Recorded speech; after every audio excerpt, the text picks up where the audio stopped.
तो अभी हमने यहाँ पे टॉर्शन का एप्लीकेशन सॉलिड शाफ्ट में देखा है, ऐसे ही हम हॉलो शाफ्ट में इसका एप्लीकेशन देख रहे हैं। कोई ट्यूब है, हॉलो ट्यूब, उस पर टॉर्क लगा है, तो उस पर एनालिसिस वगैरह कैसे करना है वो चेक कर रहे हैं। तो हेडिंग दे दो टॉर्शन इन हॉलो शाफ्ट।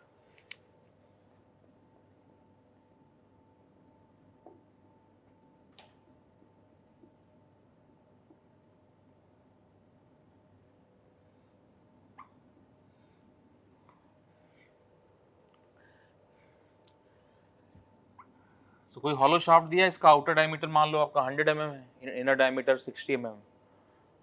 हॉलो ट्यूब है या हॉलो शाफ्ट है कोई,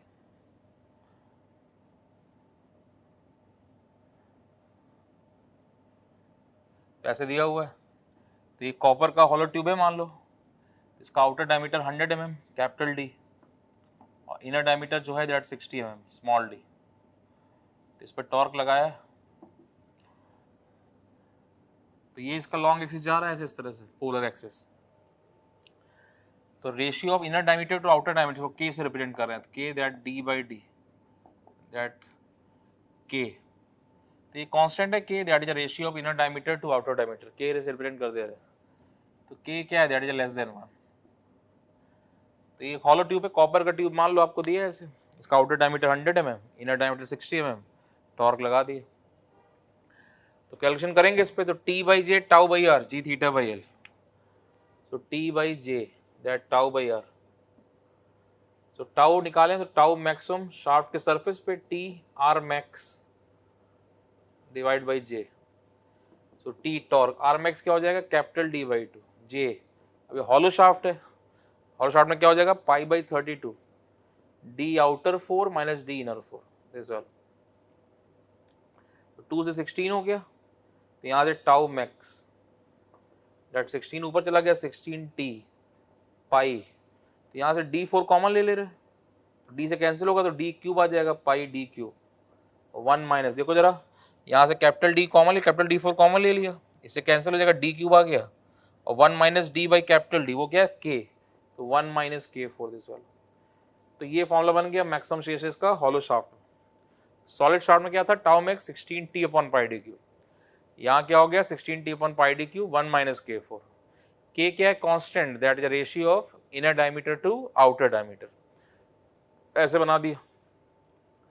सॉलिड शाफ्ट में देखो जरा, सॉलिड शाफ्ट में ऐसे बनाते हैं, ये सॉलिड शाफ्ट है, टॉर्क लगाया था ऐसे, तो ये सॉलिड शाफ्ट, तो ये पोलर एक्सिस जा रहा है ऐसे, तो यहाँ पे क्या है T by J that equal to tau by are.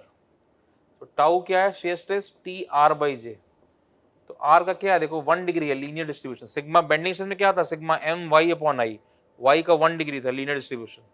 Direct shear stress में क्या आया था, वाई का स्क्वायर आया था, तो वहाँ पैराबोलिक डिस्ट्रीब्यूशन। ऐसे आर का 1 डिग्री है तो लीनियर डिस्ट्रीब्यूशन। तो ये पोलर एक्सिस का लाइन है, तो ये ओरिजिन यहाँ वैल्यू 0 और मैक्सिमम वैल्यू शाफ्ट के सरफेस के ऊपर ऐसे।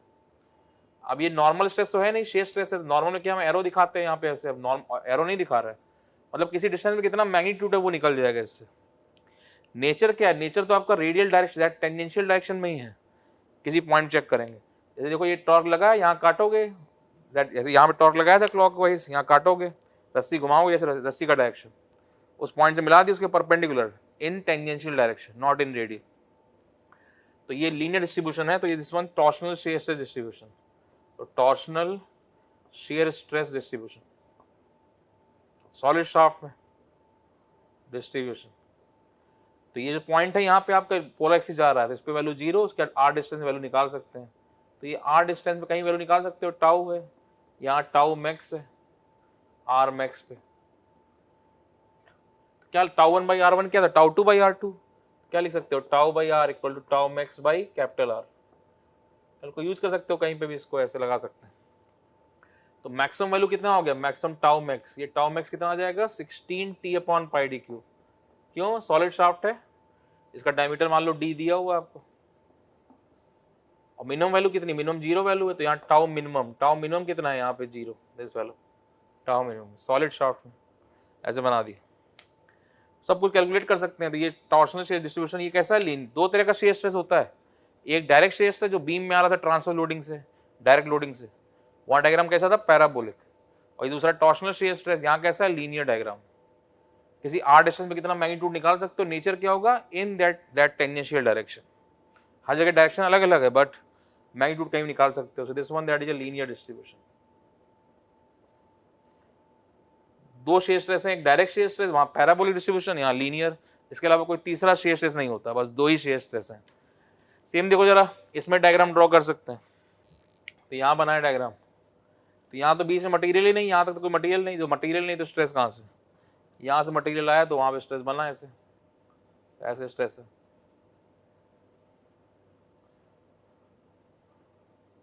तो यहाँ से मटेरियल आया, यहाँ से स्ट्रेस। उसमें क्या मेन, मान लो पूछते हैं आपसे सॉलिड शाफ्ट में हॉलो शाफ्ट डिफरेंस क्या, सबसे बेसिक डिफरेंस, वहां पे टाउ मिनिमम 0 है, यहाँ टाउ मिनिमम 0 नहीं है, तो ये tau minimum and this one that is not 0, सबसे बेसिक डिफरेंस। ये टाउ मैक्स, टाउ मैक्स कैसे निकलेगा, ये निकला है यहाँ पे, ये टाउ मैक्स का वैल्यू है। मान लो ये आपका टाउ डैश आया, तो टाउ मैक्स कितना है, ये टाउ डैश। तो ये जे बाई आर था, देखो जरा, आर का आपने आर मैक्स रखा कैपिटल डी बाई 2, तो टाउ मैक्स मिला। ऐसे आर को स्मॉल डी बाई 2 रख दो तो आपका टाउ मिन मिल जाएगा। तो यहीं से आपका टाउ मिनिमम के लिए क्या हो जाएगा, T R minimum by J. R minimum क्या हो जाएगा, आर मिनिमम का value that small D by 2। उससे पहले तो मटेरियल ही नहीं है, तो कैपिटल डी बाई 2 रखा तो टाउ मैक्स आ गया, टाउ डैश, और स्मॉल डी बाई 2 रख दो, tau that R minimum that small D by 2, tau double dash. तो ये टाउ मिनिमम का वैल्यू कितना है, ये टाउ डबल डैश, ये टाउ डैश, ऐसे इस तरह से, बीच मटेरियल ही नहीं, कोई स्ट्रेस नहीं। तो ये इसका डायग्राम ऐसे इस तरह से। तो सॉलिड शाफ्ट का स्टडी किया हमने, हॉलो शाफ्ट का स्टडी किया, अब इसी दोनों कंबाइन कर देंगे तो शाफ्ट इन पैरेलल हो जाएगा। तो शाफ्ट इन सीरीज पढ़ाई था हमने, ये फिर शाफ्ट इन पैरेलल का स्टडी हो जाएगा, देखेंगे उसको भी आगे। देख लो फिर से, ये हॉलो शाफ्ट है, कोई हॉलो ट्यूब है, कॉपर का ट्यूब है, आउटर डायमीटर 100 mm और इनर डायमीटर 60 mm। टॉर्क लगा दिया, और that outer diameter 100 mm, inner diameter 60 mm, तो 60 बाई 100 एक कांस्टेंट ले लिया के, जस्ट एज कोई भी variable constant K less than 1। Now T by J tau by R, tau by R, tau max क्या हो गया, T R max. R max क्या है, ये पोलर एक्सिस डिस्टेंस है, यहाँ से मैक्सिमम डिस्टेंस कितना होगा, ये कैपिटल डी बाई 2, और मिनिमम डिस्टेंस शेयर के लिए स्मॉल डी बाई 2। तो आर मैक्स कितना, कैपिटल डी बाई 2, जे क्या, pi by 32, D outer 4, D inner 4। यहाँ सॉल्व किया 16t upon pi D cube 1 minus K 4, इस तरह से। सॉलिड शाफ्ट में फॉर्मूला क्या था, 16t upon pi D cube, यहाँ क्या है 16t upon pi D cube 1 minus K 4। तो यहाँ देखो जरा, यहाँ कैलकुलेट किया, tau T R by J, R का 1 डिग्री है इसलिए लीनियर डिस्ट्रीब्यूशन। डायरेक्ट शेयर में क्या था, वाई का स्क्वायर आता था, तो वहां पे आपका पैरेलल डिस्ट्रीब्यूशन। बस दो ही तरह का शेयर स्ट्रेस है, एक टॉर्शनल शेयर स्ट्रेस, एक direct shear stress. Torsional shear stress that share stress distribution, linear distribution ऐसे बना, पोलर एक्सिस पे 0, उसके आगे आर डिस्टेंस पे वैल्यू बढ़ता जा रहा है, मैक्सिमम वैल्यू शाफ्ट के सरफेस पे। तो T by R tau max by capital tau by R G theta by L होता है, तो tau 1 by R 1, tau 2 by R 2। Tau max कितना 16t upon pi D cube, tau min कितना है polar axis में, यहाँ कितना value 0 है, इस तरह से। ऐसे इसका डायग्राम, यहाँ पे क्या, यहाँ बीच से मटेरियल ही नहीं है, तो यहाँ कोई स्ट्रेस नहीं, यहाँ से स्ट्रेस स्टार्ट हुआ, तो tau minimum not 0। T R by J formula है, इसमें आप आर को रख दो स्मॉल डी बाई 2, तो वही टाउ मिनिमम आ जाएगा। इस आर को रखा है capital D by 2, tau max आ गया। तो ये हॉलो शाफ्ट के लिए टॉर्शनल शेयर डिस्ट्रीब्यूशन डायग्राम, वो सॉलिड के लिए, दोनों कंबाइन कर देंगे तो शाफ्ट इन पैरेलल का स्टडी हो जाएगा। तो उसको आगे देखेंगे, अभी पहले इतना नोट कर लो।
रफ कर रहे हैं,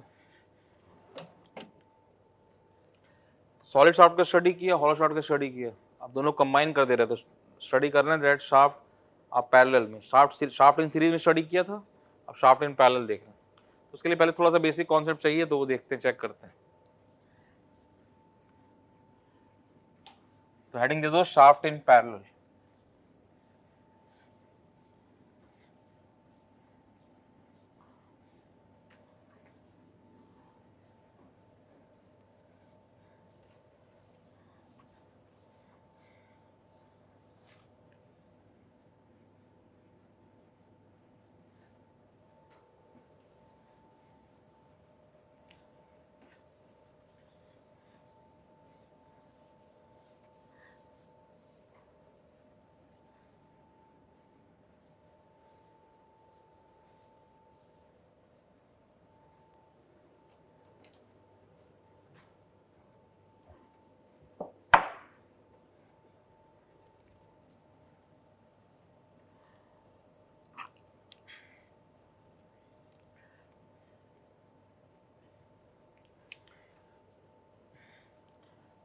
देख लो जरा एक मिनट।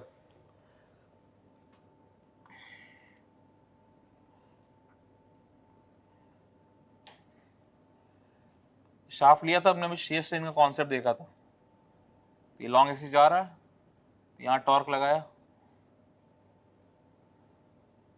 तो ये पॉइंट रोटेट करके यहाँ चला गया था ऐसे, तो ये एंगल क्या था, फाई शेयर स्ट्रेन, तो ये से ए डैश गया था। तो हम क्या कर रहे हैं, ऐसे यहाँ पे दैट ये ओरिजिन पॉइंट था, ये डिस्टेंस था, ये आर मैक्स पे था ऐसे ही।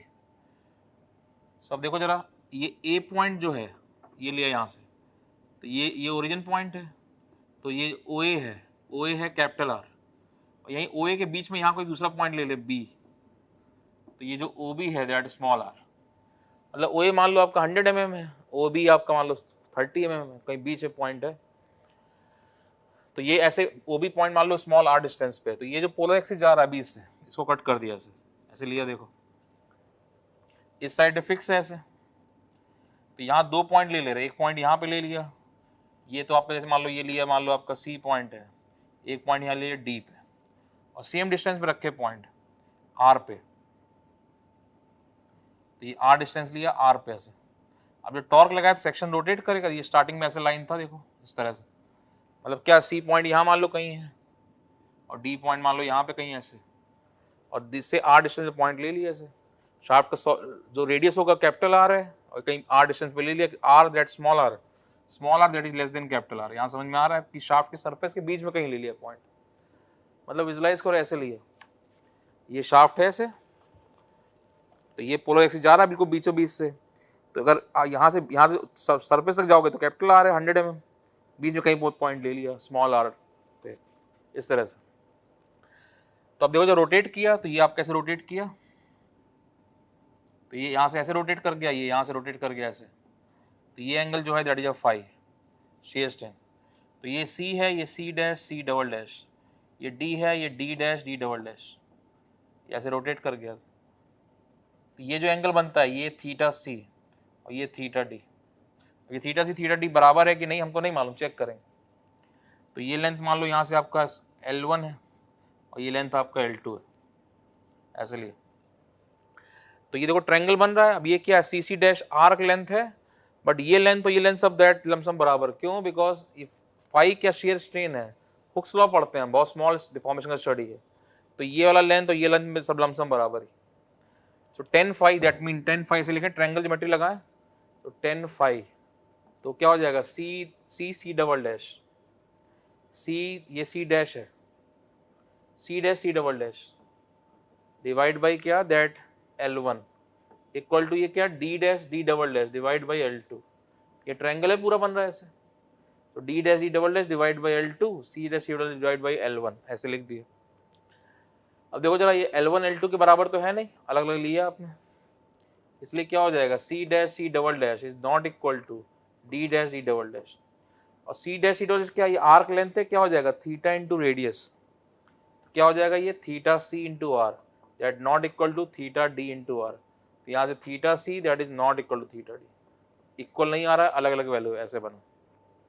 मतलब क्या है कि लेंथ अलग था, इसलिए आपका थीटा की वैल्यू अलग आ रहा है। तो यहाँ से क्या प्रूव हो रहा है, अगर लेंथ सेम होता तो थीटा सेम हो जाता, लेकिन लेंथ अलग है, थीटा अलग। तो इस कॉन्सेप्ट का हम यूज कर लेंगे आगे शाफ्ट इन पैरेलल का स्टडी के लिए। तो लेंथ अलग, थीटा अलग, लेंथ सेम होता, थीटा सेम आ जाता। तो देखो जरा, अब शाफ्ट इन, हमने हॉलो शाफ्ट पढ़ा है, सॉलिड शाफ्ट पढ़ा है, अब दोनों कंबाइन कर दे रहे, तो शाफ्ट इन पैरेलल का स्टडी कर रहे हैं। तो देख लो जरा एक मिनट, जैसे ये आपका दैट एक हॉलो शाफ्ट है, कॉपर का ट्यूब है, मान लो कॉपर का एक हॉलो ट्यूब है, इसका outer diameter 100 mm, inner diameter 60 mm, ऐसे लिया था। तो ये एक हॉलो ट्यूब था, कॉपर का एक हॉलो ट्यूब था, आउटर डायमीटर 100 mm है, इनर डायमीटर 60 mm। तो ये आउटर डायमीटर 100 mm और ये इनर डायमीटर 60 mm, कॉपर का एक ट्यूब था ऐसे। अब इसके अंदर हमने क्या किया, इसके अंदर एक सॉलिड स्टील का सॉलिड रॉड इसके अंदर इंसर्ट कर दिया। इसका डायमीटर सॉलिड रॉड है, इसका डायमीटर 60 mm मान लो दिया है, तो ये टाइटली इंसर्ट कर दिया और एक पूरा टाइट फिटेड असेंबली बना दिया ऐसे, इस तरह से। तो ये एक अंदर हमने सॉलिड स्टील का सॉलिड रॉड इंसर्ट कर दिया। तो बाहर क्या है, बाहर एक कॉपर का ट्यूब है। तो ये क्या है, ये बाहर that is a copper tube, ये बाहर कॉपर का ट्यूब है। और जस्ट एग्जांपल कॉपर ट्यूब है, हॉलो ट्यूब लिख दे रहे हैं, नाम जरूरी नहीं कॉपर का रखना। तो ये हॉलो ट्यूब है,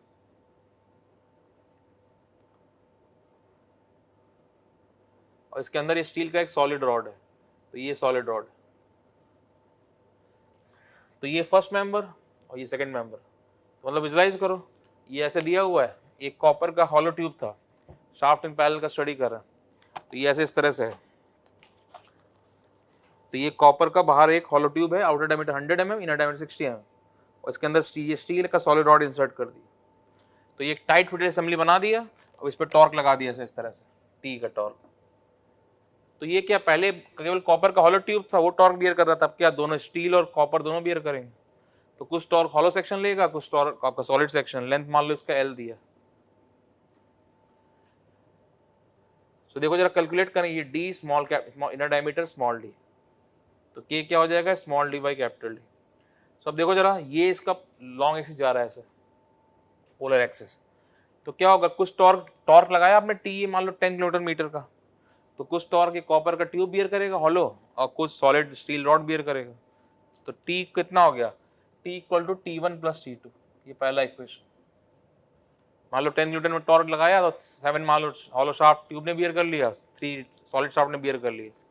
तो T equal to T1 plus T2 पहला इक्वेशन। अब दूसरा देखो जरा, एंड पे आपका L सेम है, ये सॉलिड रॉड के लिए हॉलो ट्यूब दोनों के लिए L सेम है, इसका दोनों में थीटा सेम। अभी वहां प्रूव किया था कि L चेंज होगा थीटा चेंज होगा, L सेम तो थीटा सेम, इसलिए एंड पर थीटा का वैल्यू सेम। तो θ1 इक्वल θ2 कहाँ पे, एट फ्री एंड। क्यों, L सेम है तो थीटा सेम, इस तरह से अभी वो प्रूव किया था। थीटा क्या होता है, TL बाई GJ, तो क्या हो जाएगा T1L बाई G1J1, ये सॉलिड रॉड के लिए। और θ2 क्या, T2L बाई G2J2। तो जो बाहर कॉपर का ट्यूब है वो T2 टॉर्क बियर कर रहा है, जो अंदर सॉलिड स्टील का रॉड है वो T1 टॉर्क बियर कर रहा है।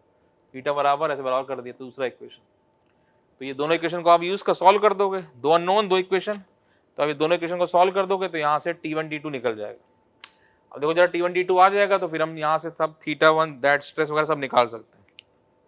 तो अब देखो स्ट्रेस निकालें तो टाउ मैक्स 1, मतलब ये किसमें, सॉलिड रॉड में। क्या सॉलिड का फॉर्मूला क्या होता है, 16T upon pi D cube. तो कितना टॉर्क बियर कर रहा है, T1 16T upon pi D cube. और सॉलिड रॉड क्या है, ये सॉलिड रॉड, इसका डायमीटर कितना है, small D, 16T1 upon pi D1, pi D cube, small D cube. ऐसे टाउ निकाल दो मैक्स 2, दैट ये मान लो आपका टाउ डैश है, ये टाउ डबल डैश, ये कैलकुलेट टाउ 1 लिख दे रहे हैं इसको, ये टाउ 1 है, ये मान लो आपका टाउ 2। तो ये टाउ मैक्स 2 मतलब हॉलो ट्यूब का मैक्सिमम। हॉलो का फॉर्मूला क्या होता है, pi D 1 minus K4। Torque कितना बियर कर रहा है, T2 16T2 upon pi D cube, pi D cube 1 minus K4, this वाला। ओके, क्या है, ratio of inner diameter to outer diameter. Stress calculate कर दिया ऐसे। अब देखो जरा, ये कंपोजिट सेक्शन, ये बिल्कुल आपका बिल्कुल वैसे जैसे बेंडिंग स्ट्रेस में पढ़ा था हमने कंपोजिट सेक्शन, सेम ऐसे कंपोजिट सेक्शन ही है दोनों, दैट जैसे कॉलम होता है, कॉलम के बाहर कंक्रीट है, अंदर स्टील का रिइंफोर्समेंट कर दिया, कंपोजिट सेक्शन। ऐसे क्या था, कॉपर का ट्यूब था, स्टील इंसर्ट कर दिया, स्टील का रॉड, और एक टाइट फिटेड असेंबली बना दिया। टॉर्क लगा रहे हैं तो दोनों टॉर्क T1 T2 बियर कर रहे हैं। तो जैसे वहां बेंडिंग स्ट्रेस कंपोजिट सेक्शन में स्टडी किया था हमने, सेम वैसे देखो जरा T by J that equal to tau by are equal to G theta by L, तो टाउ क्या हो गया G theta R by L ऐसे। अब देखो फ्री एंड पर क्या है, एल सेम है, एल सेम है तो थीटा सेम है, और G L same theta same, तो टाउ क्या हुआ प्रोपोर्शनल टू जी आर इस तरह से। तो अब देखो जब डायग्राम ड्रॉ करेंगे तो जंक्शन पॉइंट पे क्या हो जाएगा, पोलर एक्सिस जंक्शन पॉइंट पे जहाँ पे जंक्शन है दोनों का, यहाँ पे यहाँ जंक्शन में क्या हो जाएगा आर सेम हो जाएगा तो जी पे डिपेंड। ऐसे ही बेंडिंग स्ट्रेस के कंपोजिट सेक्शन ने प्रूव किया था सेम वैसे ही। तो टाउ प्रोपोर्शनल टू दैट जी, क्यों जंक्शन पे आर सेम हो गया तो ये कहाँ के लिए हो गया at junction point only, so that at junction point only. ऐसे tau that is a proportional to R कहाँ के लिए, when move in one material, so when that move in one material. तो जब आप एक मटेरियल मूव कर रहे हो तो उस केस में क्या है दैट आपका मटेरियल मूव कर रहे हो तो जी सेम हो गया तो आर पे डिपेंड हो गया, और जंक्शन पे आर सेम है तो जी पे डिपेंड हो गया। मतलब क्या इसका डायग्राम अगर हम ड्रॉ करें, जैसे मान लो G1 G2 आपको क्वेश्चन में दिया होगा, तो मान लो फॉर एग्जांपल क्वेश्चन में दिया है कि G1 का वैल्यू G2 से ज्यादा है, तो डायग्राम ड्रॉ करें तो यहां तक तो ऐसे किया इस तरह से।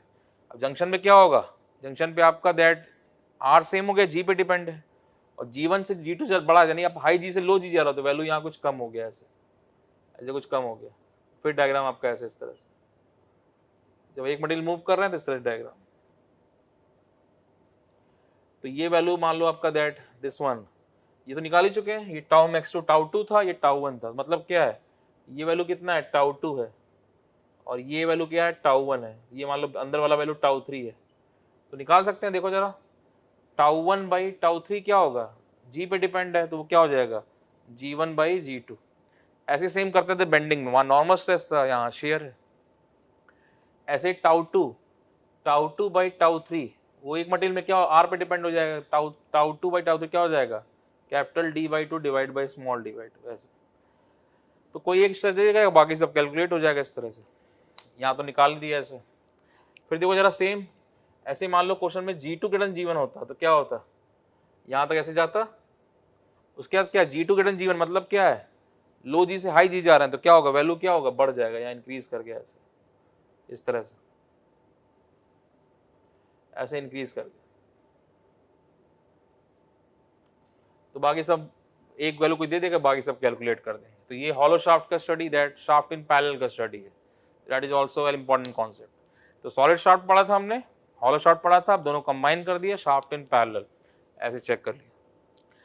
देख लो फिर से एक बार, तो शाफ्ट इन पैरेलल में हमको इसका कॉन्सेप्ट की जरूरत पड़ेगा। तो ये देखा था हमने सबसे पहले टॉर्क लगाया तो ये पॉइंट रोटेट कर गया ऐसे ए डैश, तो ये एंगल फाई शेयर स्ट्रेन है। तो अब क्या करें, एक पॉइंट यहाँ सी या डी लिया, और ओ ए क्या कैपिटल आर है, ओ बी बी पॉइंट बीच में कहीं होगा, ओ ए मान लो 100 mm है शाफ्ट का रेडियस, ओ बी मान लो 30 mm बीच में कहीं पे, तो ऐसे ले लिया ये 30 mm आर आर, ये सी पॉइंट, ये डी L1 लेंथ L2, तो टॉर्क लगाया तो रोटेट कर गया ऐसे, तो ये एंगल फाई शेयर स्ट्रेन है। टेन फाई क्या हो गया C dash C double dash divide by L1 equal to D dash D double dash divide by L2। तो ये L1 that is L1 L2 के बराबर तो है नहीं, इसलिए C dash C double dash इसके बराबर नहीं होगा, और C dash C double dash क्या है theta into radius, theta C into R, और ये क्या है थीटा डी इंटू आर।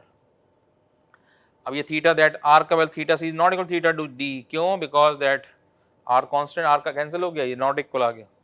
मतलब क्या है कि लेंथ चेंज होगा तो आपका थीटा का वैल्यू चेंज होगा, यानी लेंथ सेम है तो थीटा सेम। तो इस कॉन्सेप्ट का यूज कर लेंगे शाफ्ट इन पैरेलल। तो वही किया, देखो ध्यान से, तो ये बाहर एक हॉलो ट्यूब है कॉपर का, तो ये ऐसे दिया हुआ एक कॉपर का हॉलो ट्यूब है, इसको विजुलाइज कर सकते हैं। तो ये ऐसे मान लो ऐसे दिया हुआ है, ये एक शाफ्ट है, विजुलाइज करो, ये कॉपर का एक हॉलो ट्यूब है, इसका outer diameter 100 mm, inner diameter 60 mm, और ये स्टील का सॉलिड रॉड है 60 mm का, इसके अंदर इंसर्ट कर दिया और एक बिल्कुल टाइट फिटेड असेंबली बना दिया कंपोजिट सेक्शन कॉलम की तरह से। अब यहाँ टॉर्क लगा दिया, तो टॉर्क लगाया तो कुछ टॉर्क हॉलो ट्यूब बियर करेगा, कुछ सॉलिड रॉड, कॉपर का हॉलो ट्यूब और सॉलिड स्टील का सॉलिड रॉड, जस्ट एग्जांपल। तो टॉर्क लगाया, कुछ टॉर्क हॉलो ट्यूब ने लिया, कुछ स्टील रॉड ने लिया, तो T equal to T1 plus T2 पहला इक्वेशन, ये T equal to T1 plus T2 ऐसे आ गया। दूसरा देखो जरा, फ्री एंड पर L सेम है, थीटा सेम हो जाएगा, तो फ्री एंड पे क्या है, फ्री एंड पे L सेम थीटा सेम, तो थीटा 1 इक्वल टू थीटा 2, दूसरा equation at free end. Now theta TL by GJ, theta क्या TL by J, T1 L by G1 J1, T2 L by G2 J2। तो ये दोनों equation solve कर लो first second को, तो यहाँ से T1 D2 आ जाएगा, T1 D2 आ गया तो स्ट्रेस निकाल दो। तो ये टाउ मैक्सिमम, टाउ वन क्या है फर्स्ट सॉलिड रॉड, इसमें टॉर्क कितना है T1 16T upon pi D cube small D cube, क्यों डायमीटर D है स्मॉल डी, और हॉलो ट्यूब क्या 16T2 pi D cube capital D cube 1 minus K4, ये क्या रेशियो था inner diameter to outer diameter. Now ये क्या है, हॉलो ट्यूब के अंदर एक सॉलिड रॉड को इंसर्ट किया और एक टाइट फिटेड असेंबली बनाया है, मतलब कोई बीच में रिलेटिव मोशन नहीं है, तो ये कंपोजिट सेक्शन की तरह से, कॉलम की तरह से। तो वही जो बेंडिंग स्ट्रेस पड़ा था कंपोजिट सेक्शन में, उसी का स्टडी है सेम वैसे। तो टाउ क्या G theta R by L, तो जो फ्री एंड है वहां पे L सेम तो थीटा सेम, L थीटा हट गया proportional to GR। Now junction point पे क्या है R सेम होता है तो G पे डिपेंड हो गया एट जंक्शन पॉइंट ओनली, और जब एक मटेरियल मूव कर रहे हैं डायग्राम के लिए तो वहां G सेम है तो R पे डिपेंड होगा when move in the one material. ऐसे बेंडिंग स्ट्रेस में किया था सेम वैसे ही। ये डायग्राम लीनियर डिस्ट्रीब्यूशन, जंक्शन में G पे से डिपेंड है, G1 ग्रेटर देन G2 बोल रहे हो आप, मतलब आप हाई G से लो G जा रहे हो तो वैल्यू क्या हो गया, कम हो गया। फिर डायग्राम ऐसे, देन सेम आपका दैट यहाँ निकाल सकते ratio tau 2 by tau 3, tau 2 by tau 3 क्या है R पे डिपेंड है, capital D by 2 divide by small d by 2। ऐसे टाउ 1 बाई टाउ 3 G पे डिपेंड है जंक्शन पे। ऐसे मान लो G2 ग्रेटर G1 दिया है तो आप लो G से हाई G जा रहे हो, सॉरी हाँ दैट G2 ग्रेटर G1 दिया है तो आप यानी लो G से हाई G जा रहे हो तो वैल्यू क्या हो गया, बढ़ गया। यहाँ पे हाई G से लो G वैल्यू कम हो गया था। जैसे बेंडिंग स्ट्रेस पढ़ा था कंपोजिट सेक्शन में सेम वैसे हो स्टडी है। तो ये सब क्वेश्चन भी आपके 10-10 नंबर में, 2 नंबर, 1 नंबर हर जगह पूछता है, सारा कॉन्सेप्ट हमको पता रहना चाहिए कैसे। नोट कर लो इसको पूरा।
रफ कर रहे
सॉलिड शाफ्ट और हॉलो शाफ्ट का स्टडी किया हमने, तो अब हम इसका क्वेश्चन देख रहे हैं, इसका एप्लीकेशन देख रहे हैं।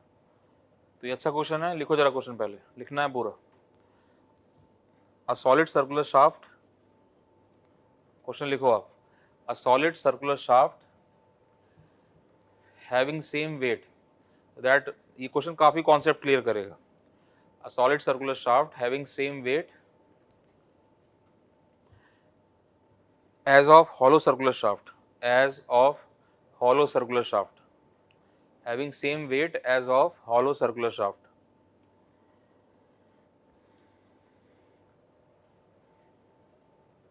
hollow circular shaft, the mean diameter of hollow shaft, the mean diameter of hollow shaft is equal to mean diameter of solid shaft is equal to solid shaft diameter is equal to solid shaft diameter.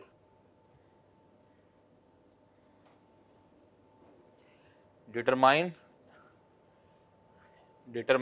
A part बोल रहा है ratio of torque transmitted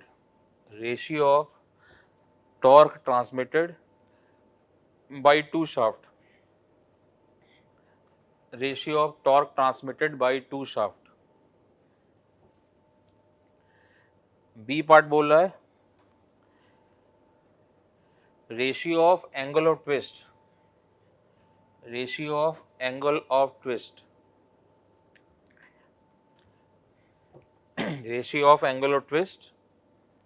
per unit length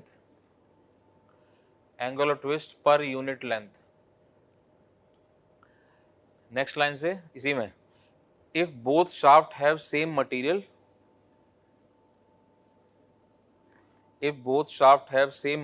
same length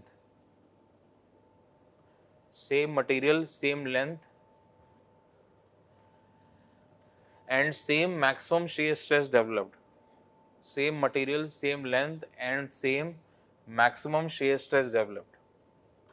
अब question में material same दिया है तो अगर ये लाइन ना भी लिखता कि सेम मैक्सिमम स्ट्रेस डेवलप्ड तो मैक्सिमम स्ट्रेस दोनों की सेम ही रखते हैं। क्यों? मटेरियल सेम है तो डिजाइनर हमेशा बेस्ट के लिए डिजाइन करेगा मैक्सिमम टू मैक्सिमम कितना यूटिलाइज कर ले। अब वो उसका अलाइबल स्ट्रेस मान लो 10 मेगापास्कल आया तो 8 पे क्यों डिजाइन करेगा? टॉर्क बढ़ाता जाएगा, जब तक 10 नहीं आ जाएगा तब तक टॉर्क लगा सकता है। बेस्ट डिजाइनिंग करते हैं। तो मटेरियल सेम दिया था इसलिए मैक्सिमम शेयर स्ट्रेस अगर लाइन ना भी लिखा होता तब भी हम यूज मैक्सिमम शेयर स्ट्रेस बराबर करते हैं क्योंकि बेस्ट डिजाइनिंग यूज करेंगे। तो अब ये नहीं करेंगे क्वेश्चन आप पूरा सॉल्व कर दो, लेकिन थोड़ा सा ट्राई करो। मतलब क्या है कि इस वीडियो को यहीं पॉज करो आप, और लैंग्वेज आपके सामने है ही, थोड़ा सा ट्राई करो। ना लगे कोई बात नहीं, अभी हम सीख रहे हैं, सब धीरे धीरे सीख जाएंगे।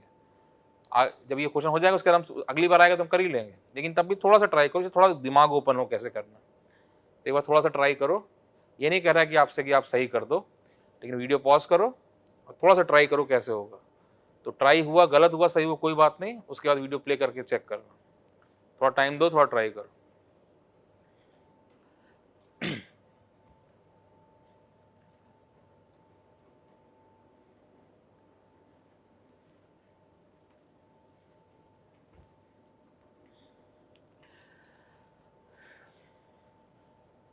तो अब देख रहे हैं, तो आपने ट्राई कर लिया होगा।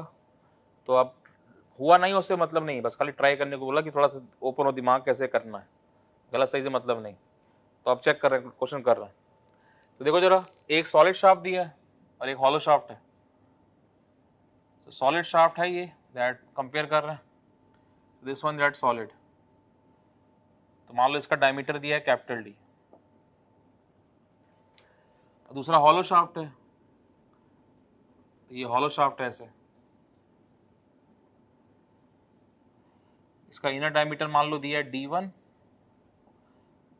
और आउटर डायमीटर मान लो दिया है D2।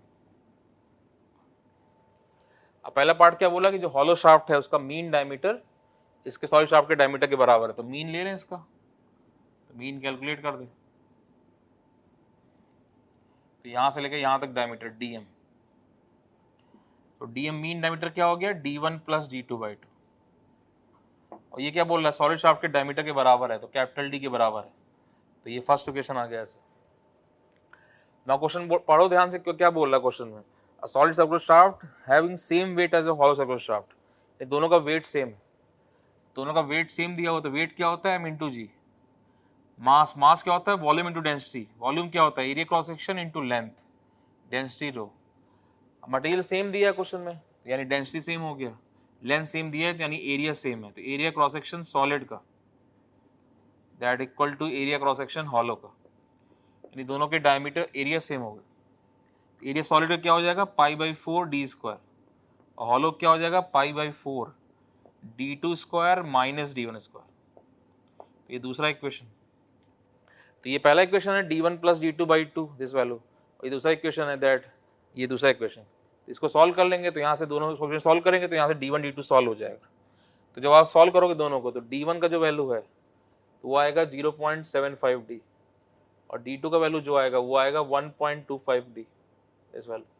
तो जब आप सॉल्व करोगे तो वैल्यू है, खाली कैलकुलेशन पार्ट आपको करना है खुद से, मेन पार्ट सब दिखा दे रहे हैं कैसे। तो जब सॉल्व करोगे तो d1 d2 का वैल्यू इतना आ जाएगा।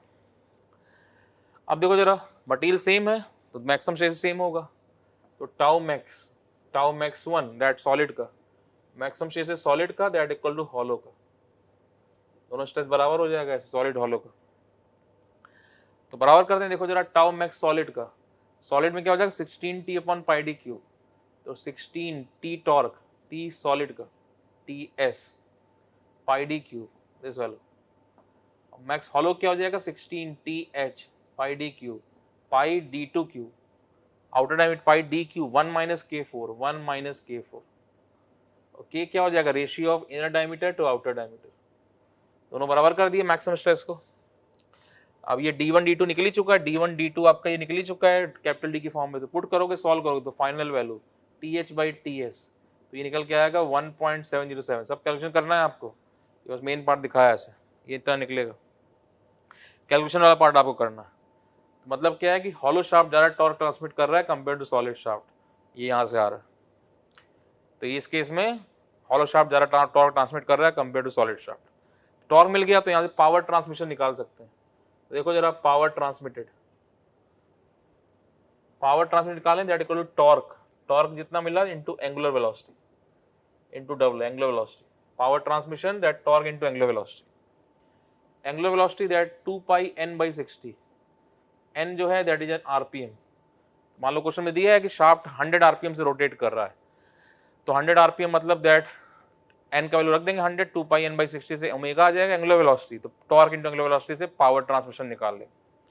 तो मान लो दोनों शाफ्ट का सेम आरपीएम दिया, इसका मतलब यहाँ पे p hollow that more than p solid, मतलब हॉलो शाफ्ट ज्यादा पावर ट्रांसमिट कर रहा है कंपेयर टू सॉलिड शाफ्ट, ये यहाँ से निकल रहा है।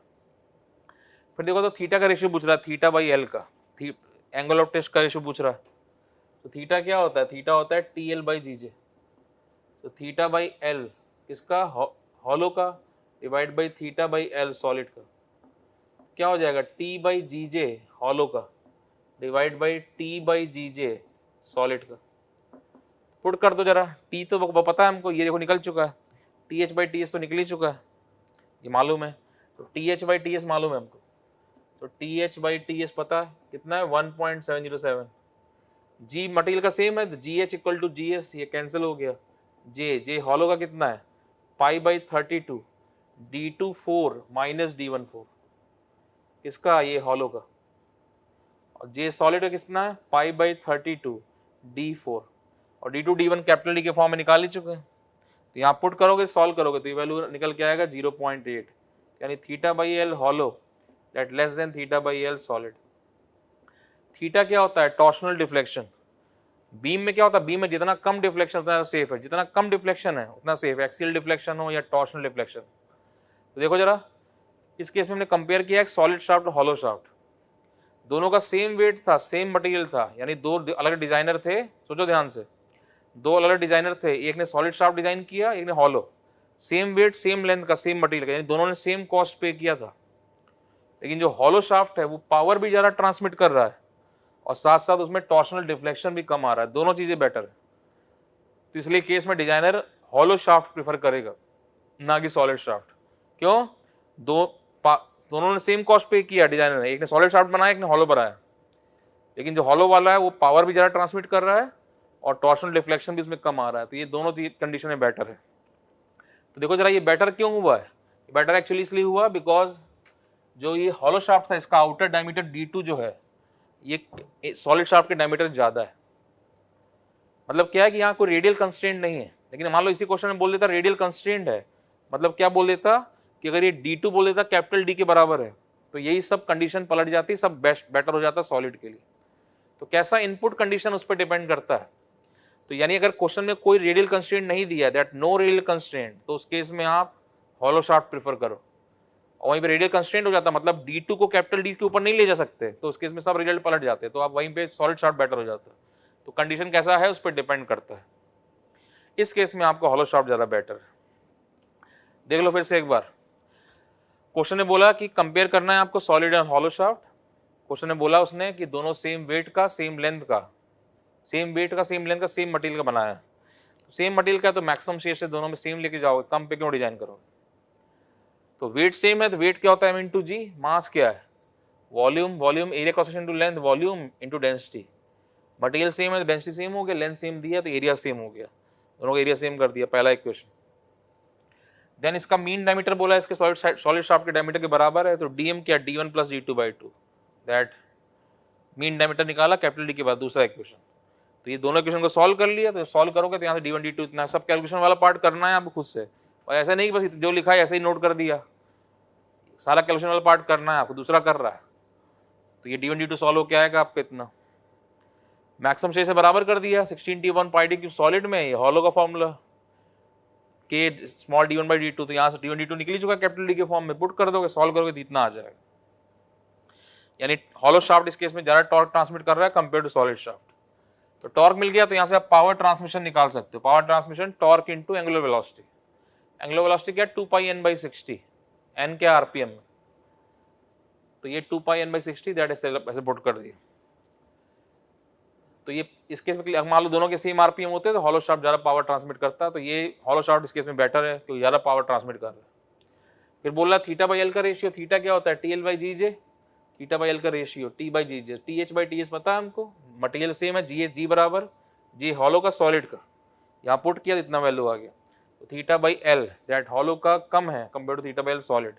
तो दोनों डिजाइनर ने सेम कॉस्ट पे किया है, क्यों, वेट सेम है, लेंथ सेम, मटेरियल सेम, लेकिन जो हॉलो शाफ्ट वाला डिजाइनर उसमें पावर ज्यादा ट्रांसमिट हो रहा है और सॉलिड और उसका टॉर्शनल डिफ्लेक्शन भी कम आ रहा है, दोनों चीजें बेटर हैं। तो यानी इस कंडीशन में आप हॉलो शाफ्ट प्रेफर करो। बट यहीं पे अगर रेडियल कंस्ट्रेंट दे देता, D2 कैपिटल D के ऊपर नहीं जा सकता, तो यही सब रिजल्ट सॉलिड में अच्छे हो जाते हैं। तो इसलिए इनपुट कंडीशन कैसा उस पर डिपेंड करता है।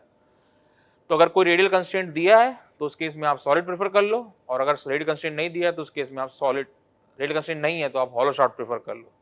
तो ये एक अच्छा क्वेश्चन है जो सॉलिड हॉलो के कंपैरिजन को एक्सप्लेन कर रहा है, नोट कर लो इसको।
रफ कर दे रहा है इसको।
देखना जरा एक मिनट,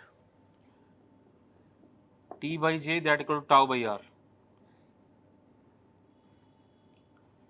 तो यहां से T निकालें, T max that is τ max that J/r, this value.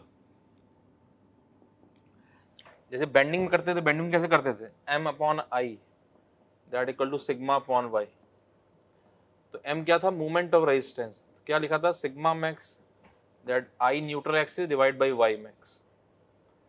तो मूवमेंट ऑफ रेजिस्टेंस दैट क्या था, सिग्मा मैक्स इनटू जेड। तो जेड ही क्या था, जेड था आपका section modulus, so this one that is a section modulus.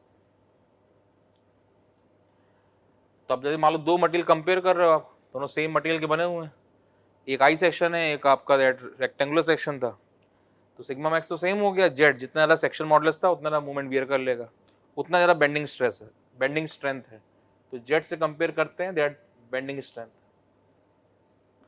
क्यों, मटेरियल सेम है, एक आई सेक्शन बनाया आपने और एक रेक्टेंगुलर सेक्शन बनाया, जिसका जेड ज़्यादा है तो उतना ज़्यादा मूवमेंट बियर करेगा, उतना ज़्यादा बेंड है, उतना ज़्यादा बेंडिंग स्ट्रेंथ, जितना ज़्यादा सेक्शन मॉडुलस है उतना ज़्यादा बेंडिंग स्ट्रेंथ। सेम ऐसे यहाँ पे टी क्या है, twisting movement, twisting movement.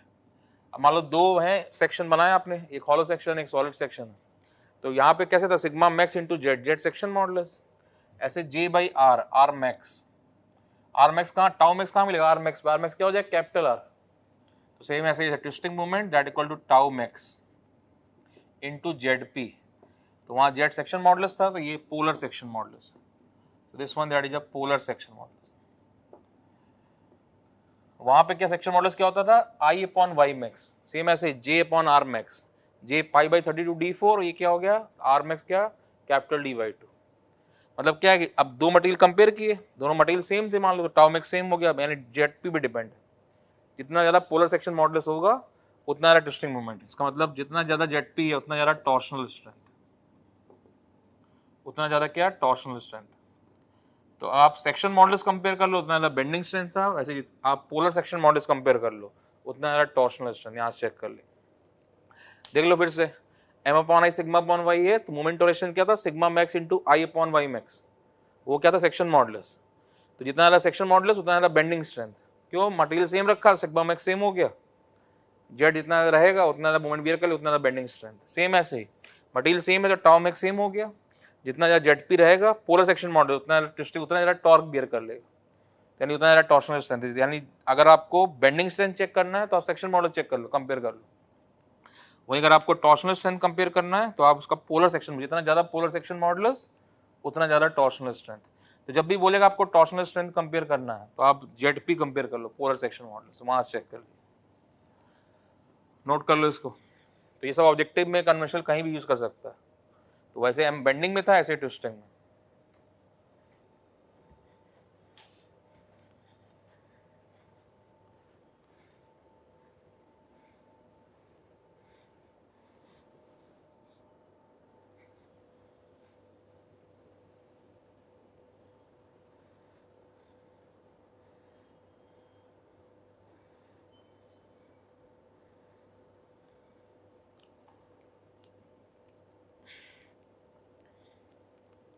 Rough कर दे रहे,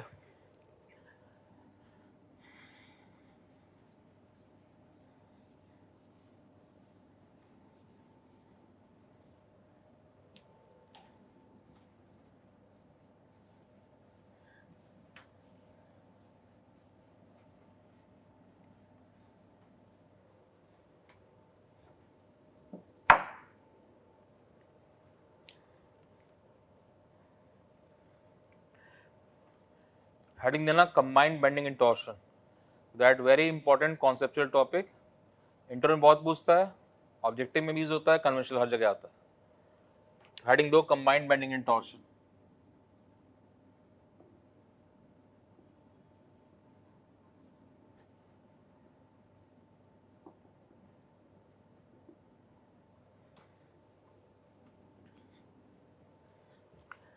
देख लो जरा ध्यान से, जैसे मान लो एक शाफ्ट दिया है,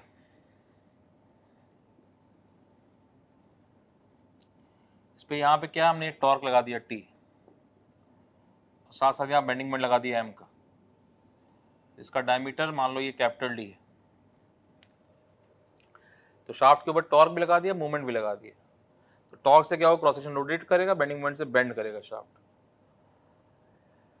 तो अब देखो जरा, अगर मान लो केवल टॉर्क होता, बेंडिंग मोमेंट ना होता, तो शेष कितना आता है, tau 16 T upon pi D cube, this वाला। वहीं पे अगर मान लो टॉर्क ना होता, केवल बेंडिंग मोमेंट होता, तो बेंडिंग स्ट्रेस का मैक्सिमम वैल्यू कितना आता, सिग्मा दैट 32 m/πd शाफ्ट के सरफेस पे इतना वैल्यू बनता। तो केवल टॉर्क होता है इतना वैल्यू आता मैक्सिमम शेयर स्ट्रेस, केवल बेंडिंग मोमेंट होता है इतना वैल्यू आता मैक्सिमम बेंडिंग स्ट्रेस का। लेकिन अब दोनों अलग अलग नहीं है, दोनों एक साथ लग रहा है। ये देखो चेक करो, मान लो क्रॉस सेक्शन दिया है ऐसे, ये क्रॉस सेक्शन है, हर पॉइंट का स्टडी होता है, इस ये पॉइंट है इसका भी इनफाइनाइट प्लेन का स्टडी है, ये पॉइंट ले लो इसका भी इनफाइनाइट प्लेन का स्टडी है, यहाँ पॉइंट लिया इसका भी इनफाइनाइट प्लेन का स्टडी होता है, ये पॉइंट लिया इसका भी इनफाइनाइट प्लेन का स्टडी। तो इनफाइनाइट प्लेन है तो स्ट्रेस एलिमेंट बनाया, तो उस पॉइंट से पास करने दो प्लेन को दिखाता है, तो ऐसे बनाया स्ट्रेस एलिमेंट। तो ये नॉर्मल स्ट्रेस आ गया सिग्मा और शेयर स्ट्रेस आ गया टाउ, क्योंकि दोनों लग रहा है तो सिग्मा और टाउ दोनों मिलके इस तरह से बना स्ट्रेस एलिमेंट। तो ये इन चारों पॉइंट में से किसी एक पॉइंट का डायग्राम ऐसे बन जाएगा, तो ये सिग्मा और टाउ बन गया ऐसे आगे। अब देखो जरा, इस केस में ये सिग्मा टाउ लग रहा है, तो यानी ये प्रिंसिपल प्लेन तो है नहीं। फॉर एग्जांपल मान लो ये शाफ्ट आपका दैट, अब फॉर एग्जांपल पहले हमें क्या करना होता है, हमें जो ये शाफ्ट पे MOT लगाया आपने, तो आपका टारगेट क्या है कि जो भी मैक्सिमम स्ट्रेसेस आ रहे हैं वो निकालो, ये आपका टारगेट है। अब मैक्सिमम स्ट्रेस कौन कौन होता है, तो नॉर्मल स्ट्रेस और एक शेयर स्ट्रेस दोनों चेक करना पड़ेगा। अगर पहले चक्कर है मैक्सिमम नॉर्मल स्ट्रेस, तो देखो जरा, अगर ये प्लेन पे टाउ ना होता, खाली सिग्मा होता, तो हम खुद ही बोल लेते यही प्रिंसिपल प्लेन है, क्यों शेयर तो लग नहीं रहा था, यही मैक्सिमम है। लेकिन अभी टाउ लग रहा है इस पर, ये प्रिंसिपल प्लेन नहीं है। अब एक पॉइंट से इनफाइनाइट प्लेन पास करते हैं ऐसे, तो ये जो वर्टिकल वाले प्लेन आया, ये दोनों जो प्लेन आए, ये स्ट्रेस बनाया, ये प्रिंसिपल प्लेन तो नहीं है, क्यों, इस पर टाउ लगा है। तो यानी प्रिंसिपल प्लेन से किसी एंगल पे होगा। प्रिंसिपल प्लेन क्या होता है, वहां पे नॉर्मल स्ट्रेस या तो मैक्सिमम या मिनिमम, तो ये तो प्रिंसिपल प्लेन नहीं है, तो यानी मैक्सिमम नॉर्मल स्ट्रेस निकालने के लिए आपको चाहिए प्रिंसिपल स्ट्रेस, वो ये तो है नहीं, कहीं एंगल पे होगा, हमें नहीं मालूम, कहीं होगा 10, 20, 30 पे, निकाल चेक करेंगे। तो वो निकालना हमको आता है, फॉर्मूला पता है हमको प्रिंसिपल स्ट्रेस का। तो यहाँ सिग्मा एक्स कितना है, सिग्मा वाई कितना है 0, टाउ एक्स वाई कितना है टाउ। तो प्रिंसिपल स्ट्रेस निकाल दे, फॉर्मूला क्या, सिग्मा P1 P2, ये फॉर्मूला हमको याद है, क्या फॉर्मूला होता था बोलो, सिग्मा एक्स प्लस, बोलो फॉर्मूला क्या होता है, सिग्मा एक्स कितना है, सिग्मा कितना है 32 m/πd3, sigma X plus sigma Y by 2 plus minus 1/2 under root sigma Y minus sigma X 32 m/πd3 square plus 4 tau square x Y 16t/πd3 square, sigma X plus sigma Y by 2 plus minus 1/2 under root sigma Y minus sigma X square plus 4 tau square x Y, this value.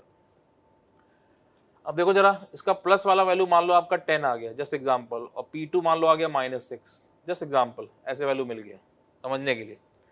तो क्या है कि ये 10 megapascal इस shaft का absolute maximum normal stress है, क्यों, इससे ज्यादा नॉर्मल स्ट्रेस हो नहीं सकता, क्योंकि प्रिंसिपल स्ट्रेस है ये। 10 -6 का मतलब क्या, 10 से ज्यादा नहीं, -6 से कम नहीं, इससे ज्यादा 10 से ज्यादा नहीं बन सकता। तो क्या हुआ, इसका मैक्सिमम नॉर्मल स्ट्रेस शाफ्ट का कितना है 10 मेगापास्कल, तो उससे ज्यादा स्ट्रेंथ का मटेरियल रख दो, आपका सेफ डिजाइन है, ऐसे ही पढ़ते आए हम अभी तक, ये बिल्कुल सही है। लेकिन अब देखना ध्यान से, अब मान लो एक कोई दूसरा डिजाइनर आया, उसने क्या किया, यही शाफ्ट लिया सेम, जस्ट समझने के लिए कॉन्सेप्ट देख रहे हैं। मान लो एक दूसरा डिजाइनर आया, उसने क्या किया, यही शाफ्ट लिया सेम डायमीटर D का, और उसने यहाँ पर ऐसे ME लगा दिया, खाली ME लगा होता, जिसमें मैक्सिमम निकालते सिग्मा डैश क्या आता 32 me/πd3, और उसने सॉल्व किया तो ये वैल्यू 10 के बराबर आ गया। ये सब ठीक है, ये जो हमने किया यही पढ़ते हैं, यही सब कॉन्सेप्ट है, सही है। एक दूसरा तरीका देख रहे हैं, तो एक दूसरा डिजाइनर आया, उसने क्या किया, सेम शाफ्ट के ऊपर ME लगा दिया, उसे 10 मिल गया। तो हमारा टारगेट तो क्या 10 निकालना है, ये 10 जो लिखा है वो आप कैसे भी निकाल के दिखाओ। तो अगर इतना आसानी से ये 10 निकल सकता है तो हम इसको यूज कर लिया करेंगे, तो ये बहुत ईजी हो गया, शॉर्टकट पड़ गया एकदम। क्यों, ये भी 10 ही दे रहा है, तो क्या कर रहे हैं, दोनों 10 को बराबर कर दो। तो वहां क्या है 32, देखो जरा 32 me/πd3, ये 10 है, और इसका ये प्लस वाला 10 दे रहा है, माइनस वाला -6, तो ये कितना है 1/2 32 m/πd3 प्लस 1/2 अंडर रूट, ये कितना है 32 m/πd3 square plus that is 4 16t/πd3 square. तो हमने क्या किया, दोनों 10 को बराबर कर दिया।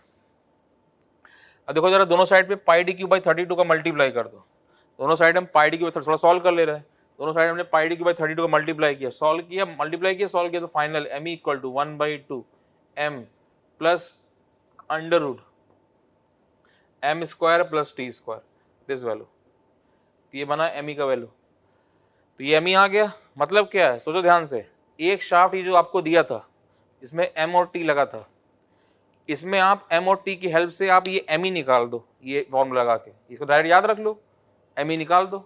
और इस एम ई में क्या करो, खाली आप 30/1 पाई डी को मल्टीप्लाई कर दो, डायरेक्ट वो सिग्मा P1 P10 आ जाएगा। ऐसे यहाँ पे माइनस लिख दो, देखो जरा, प्लस की जगह माइनस कर दो तो वो -6 भी आ जाएगा। तो क्यों, हमारा टारगेट तो क्या होता है, 10 और -6 निकालना है। आप कैसे भी निकाल के दिखाओ। तो आप क्या करो, शाफ्ट जिसमें एम और टी लग रहा है उससे आप एम ई निकाल लो और उस एम ई में 30/1 पाई डी को मल्टीप्लाई कर दो, डायरेक्टली प्रिंसिपल स्ट्रेस आ जाएगा। तो कैसे आएगा, देखो सिग्मा P1 P2 क्या हो गया, 32/πd3, दिस वैल्यू। और वो मल्टीप्लाई कर दो, कितना है वो 1/2, that 1/2 m plus minus under root that M square plus T square. तो ये ऐसे यहाँ पर मल्टीप्लाई करके कैलकुलेट कर ले, M square plus T square. तो ये फॉर्मूला बन गया। तो डायरेक्ट ध्यान रखेंगे, इस तरह से आप खाली एम और टी दिया होगा, इसे डायरेक्ट सिग्मा P1 P2 निकाल दें। लेकिन ये फॉर्मूला केवल सॉलिड के लिए, देखो हॉलो के लिए बेसिक भी जाना पड़ेगा। क्यों, यहाँ पे क्या 32 mm पाई डी की फॉर्मूला किसका होता है, सॉलिड का होता है।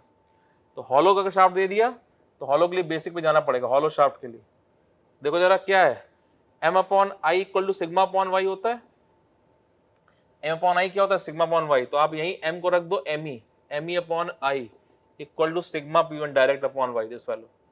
ये हर जगह लग जाएगा, ये सॉलिड हॉलो दोनों में लग जाएगा, सॉलिड एंड हॉलो दोनों जगह लग जाएगा। बस आप आई जब हॉलो वाला है तो आई हॉलो रख दो, सॉलिड है तो आई सॉलिड रख दो। ये फॉर्मूला जो लिखा है डायरेक्ट, ये सॉलिड के लिए। क्यों, ये फॉर्मूला सॉलिड का था, हॉलो का नहीं था। हॉलो का अगर होगा तो आपको बेसिक पे जाना पड़ेगा, m/i सिग्मा अपॉन वाई है तो m को m से रिप्लेस कर दो, डायरेक्ट सिग्मा P1 P2 आ जाएगा इस तरह से।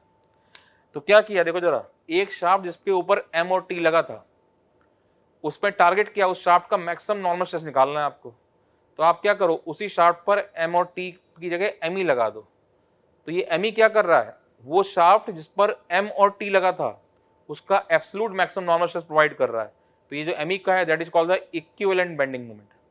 क्यों, केवल प्योर बेंडिंग फोर्स से बेंडिंग स्ट्रेस मिलता है, नॉर्मल स्ट्रेस होती है वैल्यू, इसलिए बोल रहे हैं इसको इक्विवेलेंट बेंडिंग मोमेंट। तो ये पूछता है इंटरव्यू में कि इक्विवेलेंट बेंडिंग मोमेंट का मतलब क्या है, तो हम समझा देंगे कि एक शाफ्ट है जिसपे m और t दोनों लग रहा है, उस m और t की वजह से शाफ्ट के ऊपर जो एब्सोल्यूट मैक्सिमम नॉर्मल स्ट्रेस आ रही है, वो एब्सोल्यूट मैक्सिमम नॉर्मल स्ट्रेस हम इस me के हेल्प से कैलकुलेट कर सकते हैं।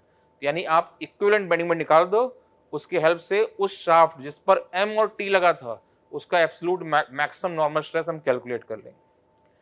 ऐसे ही इस me इक्विवेलेंट बेंडिंग मोमेंट लिया, ऐसे इक्विवेलेंट ट्विस्टिंग मोमेंट की हेल्प से उस शाफ्ट का absolute maximum shear stress calculate कर लेंगे। उसको भी हम आगे देखेंगे। देख लो फिर से एक बार। तो ये शाफ्ट दिया है, इस पे m और t लग रहा है। अगर केवल टॉर्क होता, मोमेंट ना होता, तो टाउ ऐसे निकाल देते। केवल आपका दैट m होता, t ना होता, तो ऐसे निकाल देते sigma maximum normal stress. But अब दोनों लग रहा है। तो ये क्रॉस सेक्शन है, इसके टॉप सरफेस पॉइंट लिया, इन चारों पॉइंट में किसी एक पॉइंट का डायग्राम ऐसे बन जाएगा।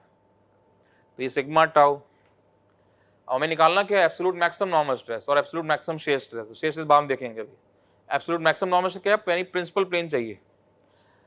अब ये तो है नहीं प्रिंसिपल प्लेन, क्योंकि टाउ लगा हुआ है, तो इसलिए प्रिंसिपल स्ट्रेस निकालो। तो sigma X sigma, sigma Y 0, tau X by tau.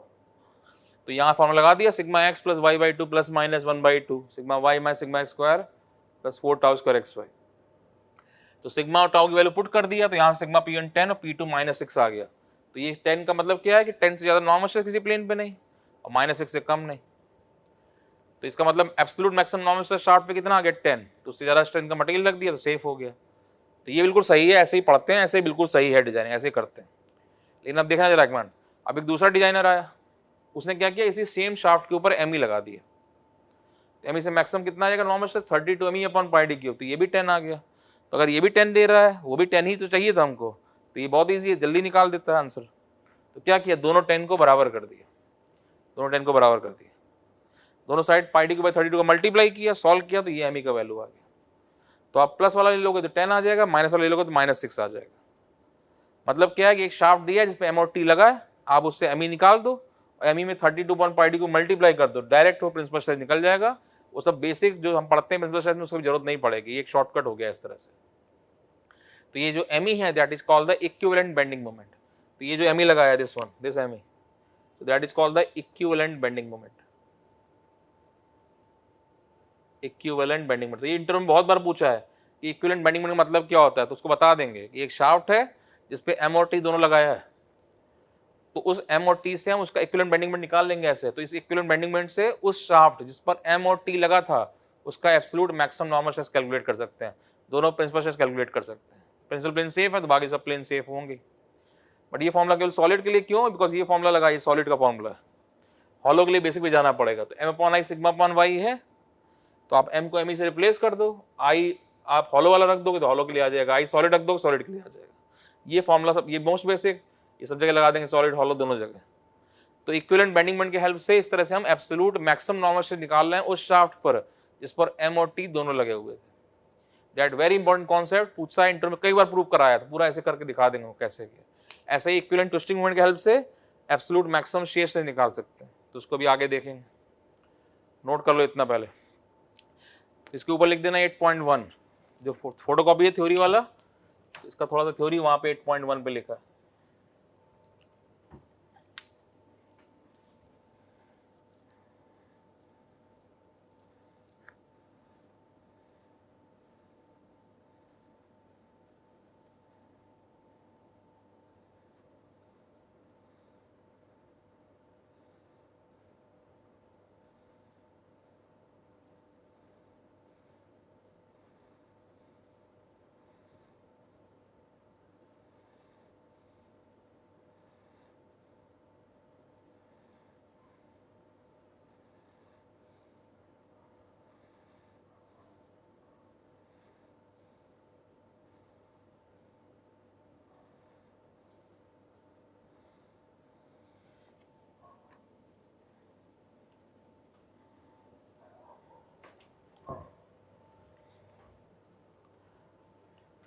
Rough कर रहे हैं इसको।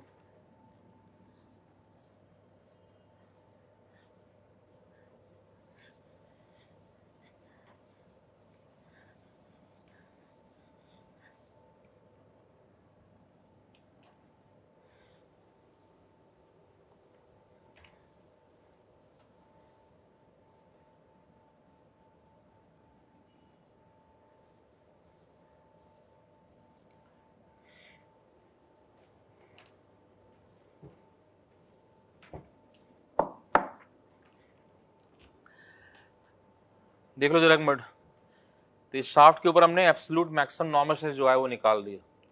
अब ऐसे absolute maximum shear stress calculate कर रहा है।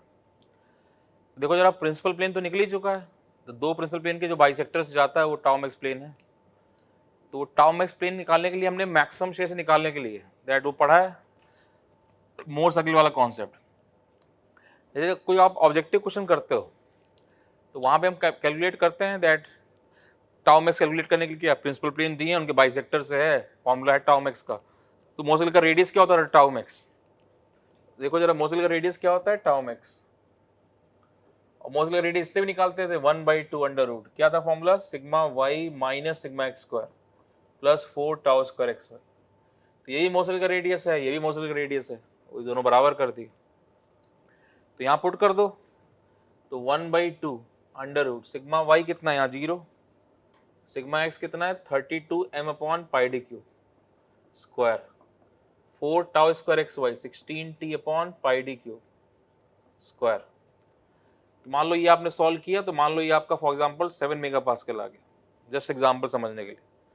तो मतलब क्या है कि जो टाउ मैक्स प्लेन आ रहा है उसकी वैल्यू 7 मेगा पास्कल है, तो आपका टारगेट क्या है, 7 मेगा पास्कल इस शाफ्ट का एब्सोल्यूट मैक्सिमम शेयर स्ट्रेस है। तो इससे ज्यादा शेयर स्ट्रेस आपका होगा, इससे ज्यादा स्ट्रेंथ का मटेरियल रख दोगे तो सेफ हो जाएगा। तो ये बिल्कुल सही है, ऐसे पढ़ते हैं। लेकिन अब देखो जरा, मान लो एक दूसरा डिजाइनर आया, सेम वही कॉन्सेप्ट, एक दूसरा डिजाइनर आया, उसने क्या किया, इसी शाफ्ट के ऊपर ऐसे टी लगा दिया। This T that is called the equivalent twisting moment, equivalent twisting moment, उसने ऐसे टी लगा दी खाली। तो यहाँ मैक्सिमम शेयर कितना आएगा, टाउ डैश, क्या है formula 16 t upon pi D Q. तो ये भी मान लो 7 आ गया। तो हमारा टारगेट तो 7 निकालना था उस शाफ्ट पिच में एम और टी लगा था।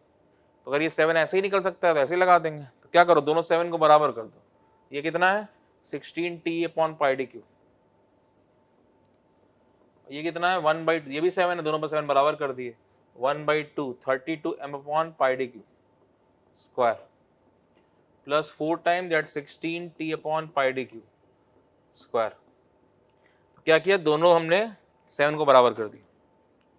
अब दोनों साइड आप पाई डी क्यू अपॉन 16 को मल्टीप्लाई कर दो, मल्टीप्लाई किया, सॉल्व किया, तो final that T equal to under root M square plus T square this value. तो हमको ये फॉर्मूला तो ध्यान रहता है, लेकिन वो इंटर में पूछता, फॉर्मूला थोड़ी पूछता है कि इंटर में बोलता है कि शॉर्ट नोट्स में जितने फॉर्मूले लिखे थे सब लिख के दिखा दो, हैं वही समझ, आप ही समझदार हो, वो तो बेवकूफ़ बैठा है। वो आपसे ये पूछता है भाई ये क्या है, क्या इसको समझाओ, क्या है, इसको हमको समझाना आना चाहिए। तो इसका मतलब क्या, जैसे मान लो पूछता है आपसे इक्विवेलेंट ट्विस्टिंग मोमेंट का मतलब क्या, समझाओ, तो हम बता देंगे इसको कि सर एक शाफ्ट है जिस पर एम और टी दोनों लगा है, उस पर हम एब्सोल्यूट मैक्सिमम शेयर से निकालते हैं by the help of principal stress, formula लगा के सॉल्व कर दिया।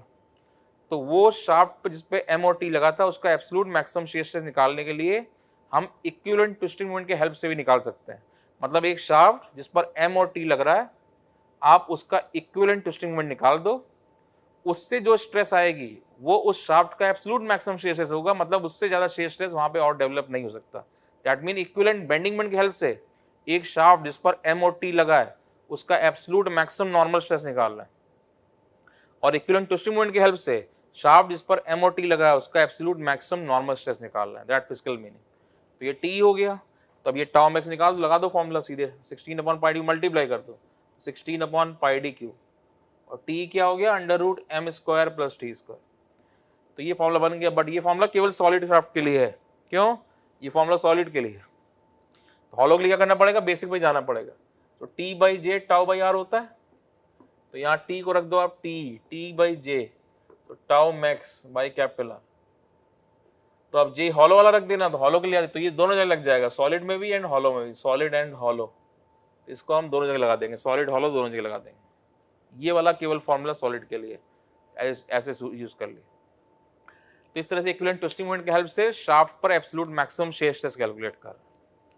देख लो फिर से एक बार, तो ये स्ट्रेस एलिमेंट दिया था, तो सिग्मा टाउ मैक्स, मोर का रेडियस ये भी है, मोर का रेडियस ये भी है, दोनों को बराबर कर दिया। तो मान लो टाउ मैक्स 7 मेगापास्कल मिल गया, तो हमारा टारगेट क्या है, 7 निकालना है। तो एक दूसरा डिजाइनर आया, उसने क्या किया, इसी शाफ्ट के ऊपर टी लगा दिया, इस टी से 16 टी 1 पॉइंट, ये भी 7 दे रहा है, तो हमने क्या किया, दोनों 7 को बराबर कर दिया, दोनों साइड पाई डी के 116 का मल्टीप्लाई कर दो, मल्टीप्लाई किया, सॉल्व किया, तो ये वैल्यू आ गया। इसमें 16 पाई डी को मल्टीप्लाई कर दिया, तो ये टाउ मैक्स आ गया। तो मतलब क्या है, एक शाफ्ट दिया जिस पे एम और टी लगा है, आप उसका इक्विवेलेंट ट्विस्टिंग मोमेंट निकाल दो, उसकी हेल्प से हम सीधे एब्सोल्यूट मैक्सिमम शेयर से निकाल देंगे। बट ये फॉर्मूला केवल सॉलिड के लिए, क्यों, ये फॉर्मूला सॉलिड का है। हॉलो के लिए बेसिक भी चले जाओ, T by J tau by R है, टी ई कर दो टाउ मैक्स बाई आर, तो यहाँ से सॉलिड, ये फॉर्मूला सॉलिड हॉलो दोनों जगह लग जाएगा, जे को हॉलो रख दो, वहाँ हॉलो के लिए सॉल्व हो जाएगा, ऐसे कर दिए। तो combined bending torsion, that very important topic for interview, for very important for objective and very important for conventional, हर जगह यूज हुआ है। अभी पिछले 4-5 साल में 2 बार कन्वेंशनल में पूछा है इसको।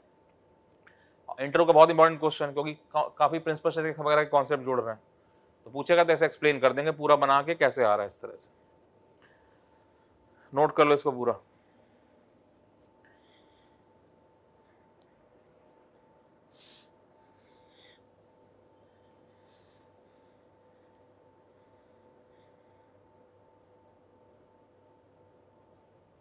रफ कर दे रहा है इसको।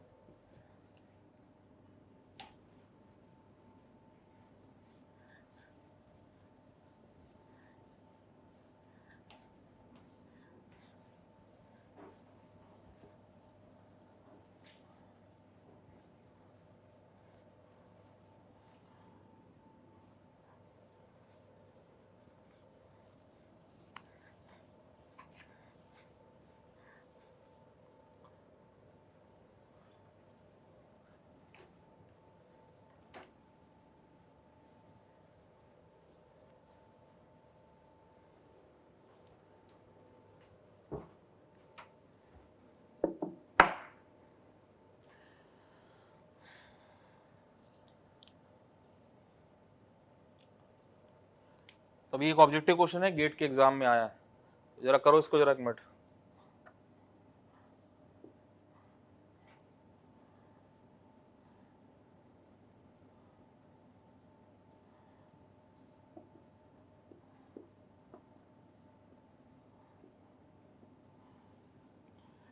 तो एक शाफ्ट दिया हुआ है ऐसे, इसके मिड पे टॉर्क लग रहा है टी, तो एंगुलर ट्विस्ट सी पे कितना है वो निकालना है और स्ट्रेस कैलकुलेट करना है आपको, ए बी में कितना है, बी सी में कितना है। तो ये शाफ्ट दिया है ऐसे, इसमें क्या है कि ऐसे विजुलाइज करो, 12 लेंथ है, बीच में टॉर्क लगा है, तो कितना एंगुलर ट्विस्ट आएगा सी पे फ्री एंड पे वो निकालना है आपको, और ए बी में कितना शेयर स्ट्रेस आ रहा है, बी सी में कितना, सब कैलकुलेट करना। तो भी ऐसा करो, वीडियो को पॉज करो, पहले क्या करो, इसका लाइन डायग्राम ड्रॉ करो, इसका टॉर्क डायग्राम बनाओ, वहाँ से कैलकुलेट करो, गलत सही कहो कोई बात नहीं, प्रैक्टिस करो। तो वीडियो को पॉज कर दो, लाइन डायग्राम बनाओ, टॉर्क डायग्राम बनाओ, वहाँ से कैलकुलेशन करो, उसके बाद जब कर लिया उसके बाद वीडियो प्ले करना है। तो करो इसको, वीडियो पॉज कर दो, करो इसको जरा।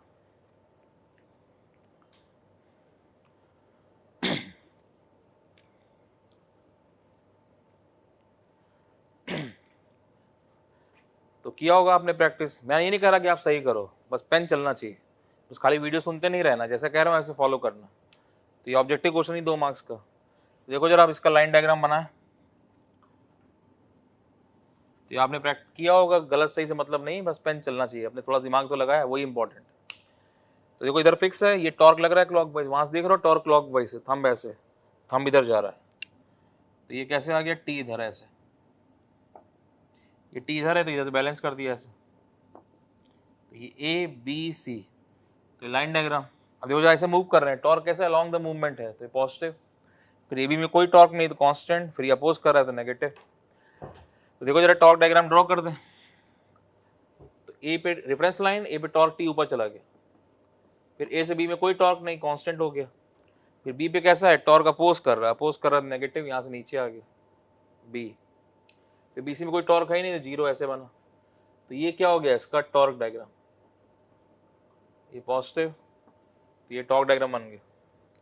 तो स्ट्रेस निकाल, एंगल ट्विस्ट निकाल दो, थीटा सी क्या हो जाएगा, थीटा सी वर्सेस ए, क्या होगा ये सी वर्सेस बी और प्लस बी वर्सेस ए। देखो जरा थीटा सी क्या होगा, C versus B plus B versus A, तो सी वर्सेस बी निकाल लो, सी वर्सेस बी में टॉर्क कितना है, जीरो, टॉर्क ही नहीं तो कौन रोटेट करेगा, टॉर्क नहीं दी value zero, theta B versus में कितना टॉर्क है, टी है, तो T L by G J this value, तो इतना सी पे दैट एंगुलर ट्विस्ट कितना आ गया, T L by G J this value. Same ऐसे चेक भी कर लो, देखो जरा एक मिनट, जैसे मान लो एक शाफ्ट दिया, यहाँ टॉर्क लगा तो उसे 2 डिग्री रोटेट कर गया, अब अगले शाफ्ट में टॉर्क होगा तभी तो 1 डिग्री और आएगा, नहीं तो क्या होगा, यही 2 डिग्री कांस्टेंट चला गया, अगले शाफ्ट में टॉर्क होता तो 2 + 1 3 होता, अब यहाँ तक टॉर्क लगा 2 डिग्री रोटेट कर गया, अगले शाफ्ट में टॉर्क ही नहीं तो वही 2 कांस्टेंट हो गया, सेम ऐसे। तो यही तो यहाँ तक टॉर्क था तो यहाँ तक रोटेशन आ गया, उसके बाद वही कांस्टेंट हो गया। देन स्ट्रेस निकालो, देखो जरा ए बी में shear stress tau A B क्या हो जाएगा, 16T/πd3, सॉलिड शाफ्ट है, वहाँ पे टॉर्क कितना है, टी है। बीसी में कितना हो जाएगा शेयर स्ट्रेस, बीसी में कोई स्ट्रेस नहीं, जीरो, क्यों, टॉर्क ही नहीं, स्ट्रेस कौन देगा, वैल्यू जीरो हो गई। तो ए बी में स्ट्रेस, बीसी में स्ट्रेस, थीटा सी, कुछ भी पार्ट पूछ सकता है, 2 चीजें पूछ सकता है, तो ये ज्यादा कैलकुलेशन नहीं है, 2 मार्क्स का एक अच्छा क्वेश्चन है गेट के एग्जाम के लिए। इसलिए कॉन्सेप्ट पढ़ा होना चाहिए, तो हम सब ऑब्जेक्टिव कॉन्सेप्ट कर लेते हैं, कॉन्सेप्ट थोड़ा सही रखना है हमको बस, इस तरह से। एक कैंटिलीवर बीम होता था, मिड पे लोड लगता था, वैसे ही टॉर्क लग रहा है और के। देख लो फिर से एक बार, तो ये 12 मीटर लेंथ का शाफ्ट दिया, बीच में टॉर्क लगा है, इधर फिक्स है या बीच में टॉर्क लग रहा है, लाइन डायग्राम बनाया, टॉर्क ऐसे लगा है, थंब इस तरफ जा रहा है, तो टी इधर दिखाया, तो ये बैलेंस कर दिया इससे। तो टॉर्क डायग्राम ड्रॉ कर रहे हैं, ऐसे मूव कर रहे हैं, तो T along the movement positive, फिर ए बी में कोई टॉर्क नहीं, कांस्टेंट, फिर टी अपोज कर रहा है तो नेगेटिव, तो अलोंग द मूवमेंट पॉजिटिव चला गया ऊपर, फिर कांस्टेंट, अपोज कर रहा है नीचे आ गया जीरो, फिर बी सी में कोई टॉर्क है ही नहीं, कोई चेंज नहीं कर रहा। देन थीटा सी क्या होगा, C versus B plus B versus A, तो सी वर्सेस बी क्या है, T L by G J, तो सी बी में कोई टॉर्क ही नहीं है, तो टी एल कौन देगा, जीरो हो गया, बी वर्सेस ए क्या हो गया, T L by G J. As a stress A B में कितना 16T/πd3, और बी सी में कितना, बी सी में कोई टॉर्क है नहीं, स्ट्रेस कहाँ से आएगा, जीरो, वैल्यू जीरो। तो ऐसे देख सकते हो, एक टॉर्क लगा, ये 2 डिग्री रोटेट कर गया, अगले शाफ्ट में फिर से टॉर्क लगा तो 1 डिग्री और आ गया, 3 हो गया, लेकिन अगले शाफ्ट में मान लो टॉर्क ही नहीं तो 2 डिग्री यही कांस्टेंट हो गया, तो वही है जितना आया वही कांस्टेंट हो गया ऐसे। तो ये 2 मार्क्स का क्वेश्चन है, ऐसे सॉल्व कर दिया, नोट कर लो इसको।